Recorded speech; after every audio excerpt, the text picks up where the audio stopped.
तहरीक इंसाफ के प्लान को काफिली का झटका। वज़ीर आला पंजाब परवेज इलाही ने मार्च से कबल सूबाई असम्बली की तहलील गैर मुफीद करार दे दी। बाजवा ने इमरान खान का साथ देने का मशवरा दिया, डबल गेम नहीं खेला। निजी टीवी को इंटरव्यू में वज़ीर आला पंजाब ने तहरीक इंसाफ के चेयरमैन के दावे की नफी कर दी।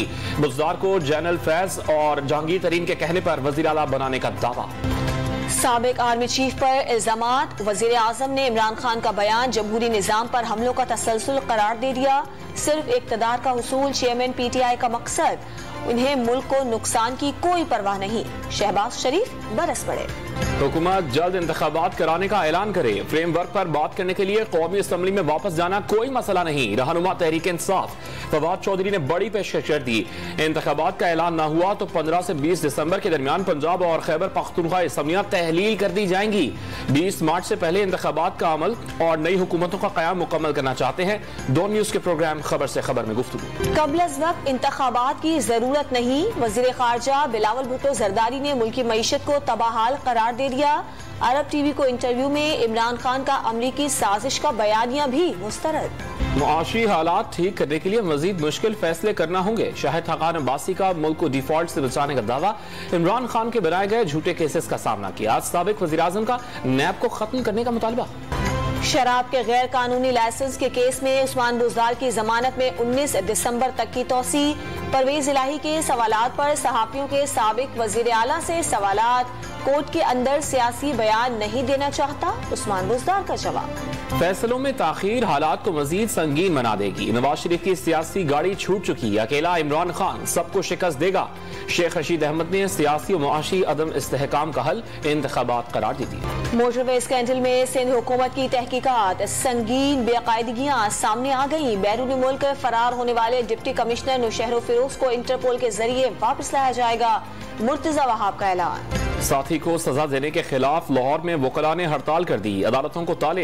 हाईकोर्ट में किसी भी सूरत हाल से निपटने के लिए सिक्योरिटी इंतजाम सख्त। हैदराबाद में तार टूटने से डोली लिफ्ट में सवार स्कूल जाने वाले 12 बच्चे फंस गए। रेस्क्यू टीम्स ने ऑपरेशन करके बच्चों को बाहिफाजत नीचे उतारा। दादू की तहसील जोही के कई इलाकों से 3 माह बाद भी सैलाब का पानी ना निकाला जा सका। मौसम सर्द होने के बायस मुतासरीन के मसाइल बढ़ गए। बलूचिस्तान के जिला जाफराबाद में भूसे का जखीरा सैलाबी पानी में तबाह हो गया।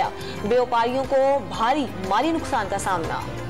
बिजली और गैस की पैदावार में खुद कफील खैबर पख्तूनख्वा में गैस और बिजली का बहरान शदीद हो गया। सर्दियां बढ़ने के बाद गैस की बंदिश के बायस खाना पकाना खवातीन के लिए इम्तिहान। बिजली की लोड शेडिंग के बायस इलेक्ट्रिक हीटर भी बेकार। मुल्क शदीद तवानाई बहरान का शिकार। LNG की खरीदारी पर अरबों डॉलर के अखराजात। गैस फराहम करने वाली कंपनियां नुकसानात पर काबू पाने के अहदाफ हासिल करने में नाकाम। सिर्फ कराची में 5 लाख से जायद गैर मिजाज सारिफीन का इंकशाफ। पंजाब और खैबर पख्तूनख्वा के मैदानी इलाकों में सुबह के औकात में धुंध का राज। मोटरवेज कई मकामात पर बंद रही। मुल्क के बेशतर इलाकों में मौसम सर्द। गिलगित बल्तिस्तान और बलाई खैबर पख्तूनख्वा में बाज़ मकामात पर हल्की बारिश और बर्फबारी का भी इम्कान।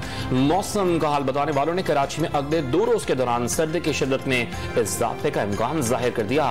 गैर सेहतमंदाना तर्ज जिंदगी, ब्लड प्रेशर और शुगर के बायस मुल्क में गुर्दे के मरीजों की तादाद में खतरनाक इजाफा। हर साल 20,000 अमवात रिकॉर्ड। तिब्बी माहिरीन ने बरवक्त इलाज और डायलिसिस को जिंदगी बचाने के लिए जरूरी करार दे दिया। अमरीका ने मगरबी किनारे में सहूनी आबादकारी की खुलकर मुखालिफत कर दी। वजीर खारजा एंटनी ब्लिंकन का तशद्दुद की बढ़ती हुई कार्रवाइयों पर तशवीश का इजहार। 2 रियासती हल के खिलाफ कोई भी इकदाम कबूल न करने का ऐलान। रावलपिंडी टेस्ट का आखिरी रोज। इंग्लिश क्रिकेट टीम की गिरफ्त मैच पर मजबूत। 2 सेशन का खेल बाकी। पाकिस्तान क्रिकेट टीम को जीत के लिए मजीद 174 रन और इंग्लिश क्रिकेट टीम को 7 विकेटें दरकार। इमामुल हक भी 48 रन बनाकर जेम्स एडरसन का शिकार। सऊद शकील की 50।